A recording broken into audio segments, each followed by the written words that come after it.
جبوي رون هاي خصناك بهتر لسر ريكارن هاتن وفقرا وان ولاتين سوريا كو هالجري رجزنامه وهروا هالجري إقامة أوروبينا لرجباء كردستان آسمانة برخدنا جنب بريس مراد سعيد عندما دستيارة وإشكالية بارتي ديمقراطية كردستان سوريا ما مستا تبخير هاتي بريا حمود تشتكي بري كوز درباسي هردو مجارب بمهور قوليان اتخازمت ويشند بدي خويا كرين جدا ماكو پنابر انگ ولاتیان روجاوای کردستان جوالاتین اوروپی بری خدانه هرما کردستان و درباسی روجاوای کردستان بونا ون وکا اوفیسا پیوندی اجتماعی پادکسی و چه خدمت جواره کلیه او کسین کومانا آسه حتی وکا نها اوفیس با ارک خرابویا نه چه داخواز جه اوفیسا پیوندی اجتماعی پادکسی هاتا کرن و جالی خواب چجواره پیشکش کرد دست پیک ترونه بخیر سرویده نوکابه مدرباسی هر دو مجارن بن هر دو آگاداریان کو اوفیسا پیوندی اجتماعی پادکسی بلاغ کرنا. تشتی سپاس تو تماشاوانی آرکرا و سپاسی آوت کن. برای هر تشتی یعنی او کسی کو ج کرد می کردستان سوریا یه اروپا هاتن چونه کردستان سوریا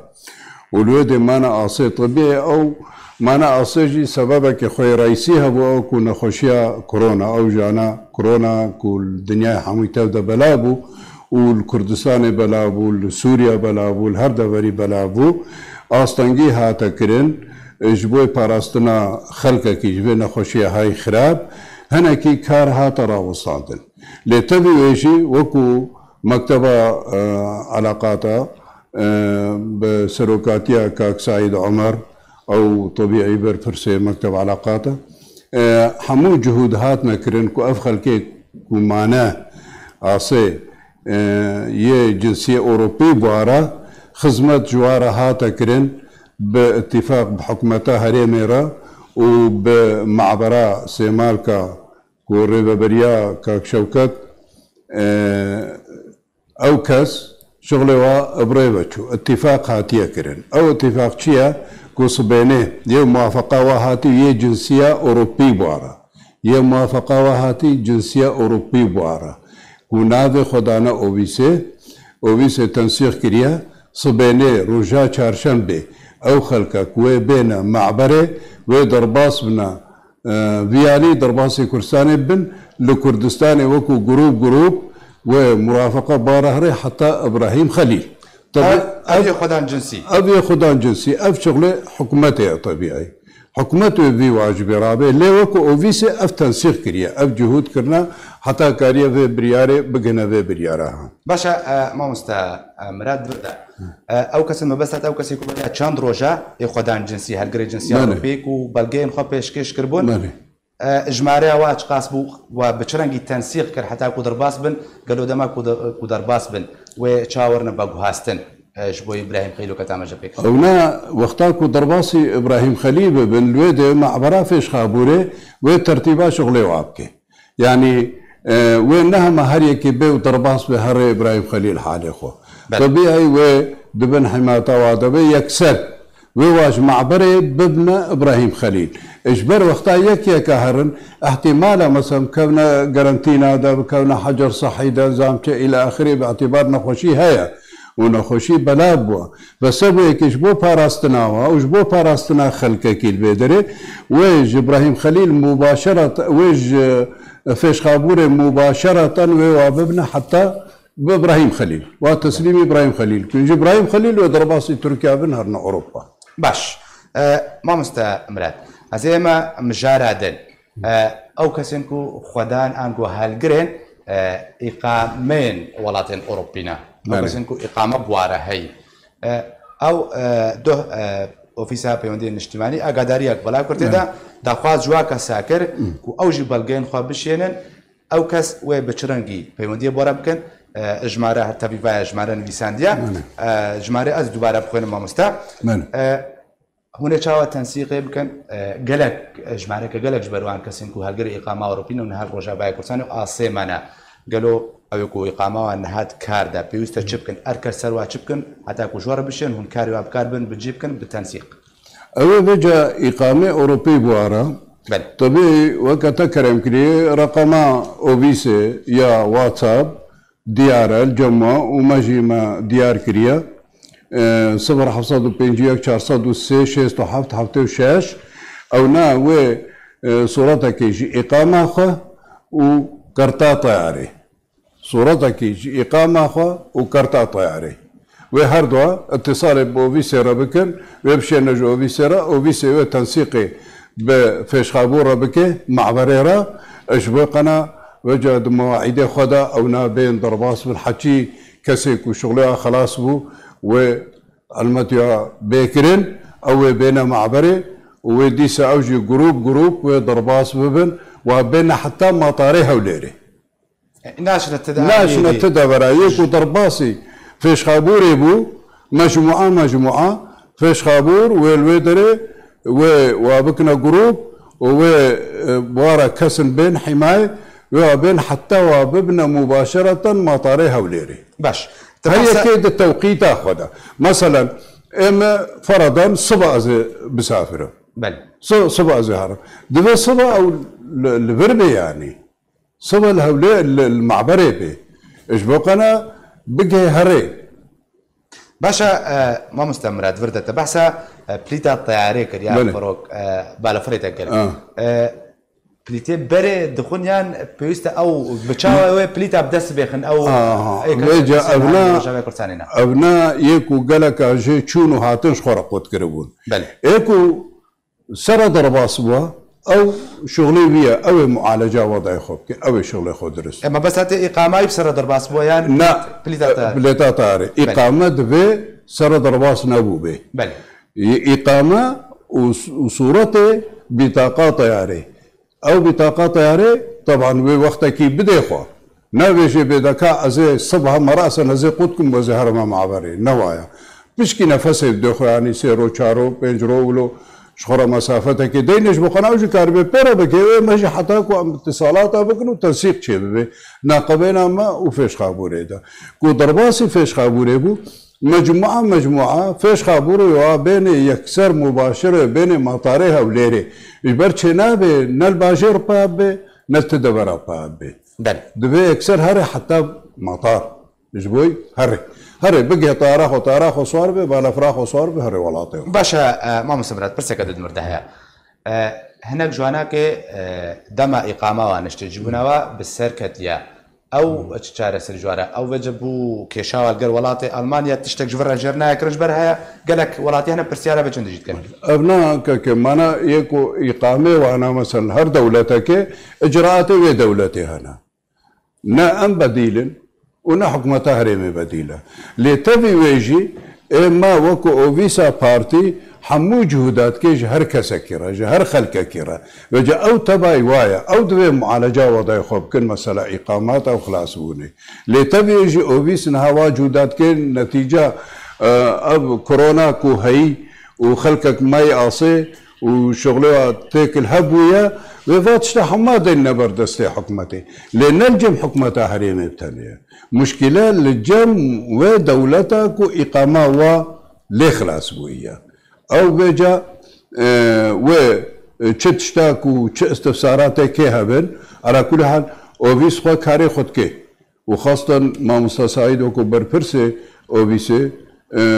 جرى بو شغل شاغل يعني واتصالي بفرق مهارة بكي يكو زانياريا بخازي مكتب زانياريا بديدا تشاوا بالشغل تشاوا كاربكي تشاوا شغل خبري بيا يا اقامي دوختين هذا اقامة يخلاص بوي سربا شوي امنها نكارن تشتكي جرب كن اجبر هي تبريار بينهت يستاندن باش او كارك وريكرن بتنيك وهالقري اقامه بسرنا شو ما مراد ورد برسكي بكم طياراج بالا برخاني وتايبت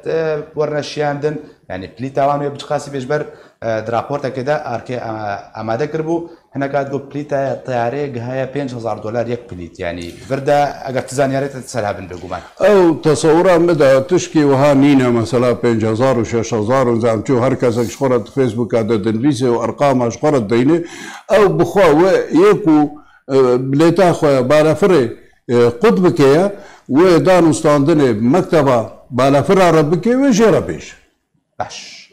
اركل سر بولمونا اركي اوفيسا بيوندين اجتماعي او كسنكو اوراق خوشواره اوفيسا بيوندي بارتي دخوازه صورتك جي اقامه صورتك جي بطاقه بالافري يا طياري او بطاقه خوي طياري قطبك او اتصالات خوبك او بطاقه خو قطبك مرجك يجي اقامه بسر نتشوبه بشرطي اقامه لازم ما مستبرز هرما ترسكدن او اجمارات بحث كري ان هل سر شاشيجي هيا هكاري من الكنترول سر شاشي دانينا 0.5 ان قد 0.964 ببورن لقار كودا ناف دولتي 0.964 751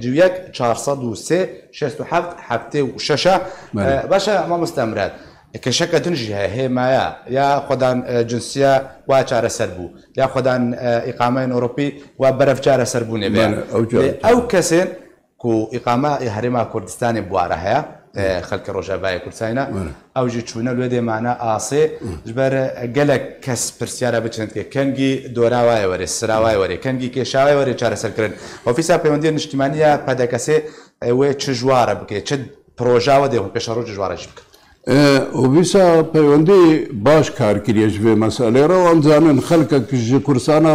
روجافا هاتيا فيدري كرسانا سوريا هاتا كرسان الفيدري مان وها خلقك جي چونا كرسانا سوريا الور مانا عصي نتيجة في كيشا كورونا كوچه بوي دسبه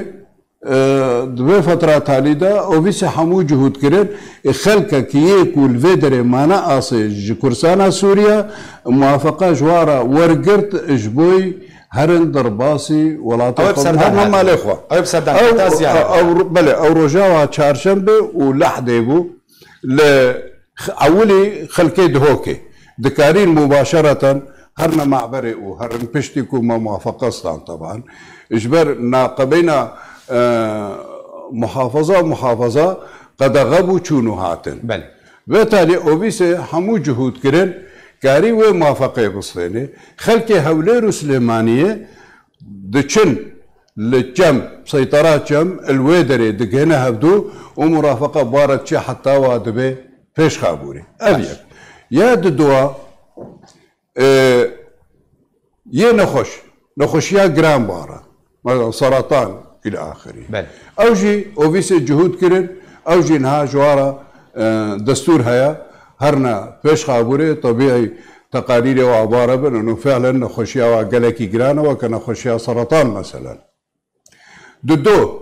قطابي بس دقيقه ما مستا سريع نخشي او كسي كنا نخشي بوارا جروجابا كردستان درباسي فر بنيان يجبر چنا سوري ويش فرهر جبر چنا سوري جبر چنا سوري بس او يكون نخشي هي سوريا هي معايا بل قطابي أبي يكو بكالوريا سجلان يكو بكالوريا شخورة سجلان ووقت امتحاناتي وهاتن أوجي أوفيسي حمو جهود كرن أوجي تنسيق بمعبرة حتى قطابي كو كتابة ويا تسجيلي يا كو جبه هري امتحاناتها بقدميني أو ويكسر هري معبرة أوجي هري درباس به هري جبوي امتحاناتي خب قدميني ما يكونها مانا اصيل كرسانا سوريا بل اوجي طبيعي اوفيس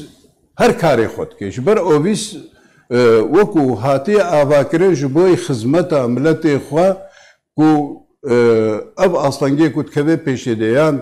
تشتادا خوازيوانا جوارا قدر الامكان بيك بيني طبيعي ام وسيط الناقبين ملتي خوا وحكومتها هريميدا خلك خوش بيرنا كانوا حكومتها هريميجي قوانين وهنا اجراءات وهنا نها مش خدا والله ما تشتاق بيجن اوجي نا طبيعي مو ايش الدين بردسين مسؤولين ما بيجا جهود بينا كرن وطبيعي او جهود نسكنينا اف كسيكو بيجا خدي اقامه وشونا زياره روج افا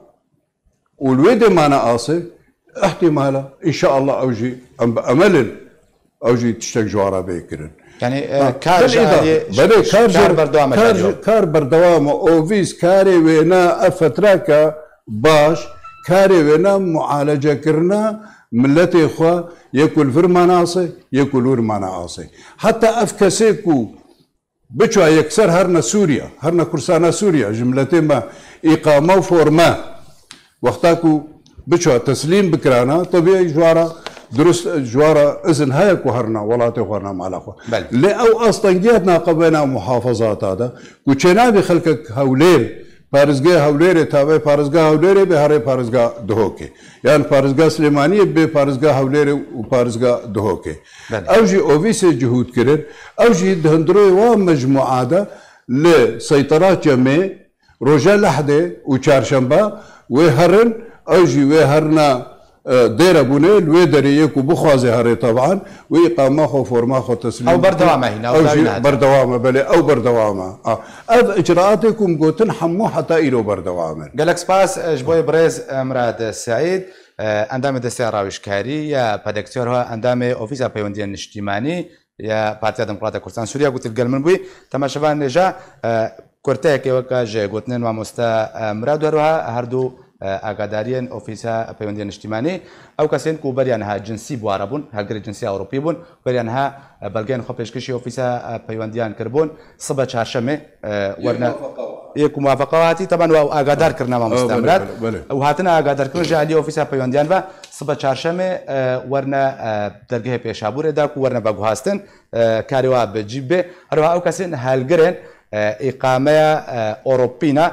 إقامة وابسر نشوبه هناد كاردبه وبليتين الطيارة هادو كان لسر جمعرية واتساب 0 403 6 ببورن بس جمعرة 6 حتى 6 لقر كودا ناف دولتي أو يكوش دربه 0 964 751 403 6 حتى 6 بشينن داكو أوفيسا بيوندين اجتماعي أبدا كاسي كاريوا بجي بكي وان أقدار بكي كنجي ورنبر سنور داكو جه بيشابوري راست ورنا بالفرخانة هوليري بري خبدنا ولاتي أوروبا جالكس باس ما مستعمل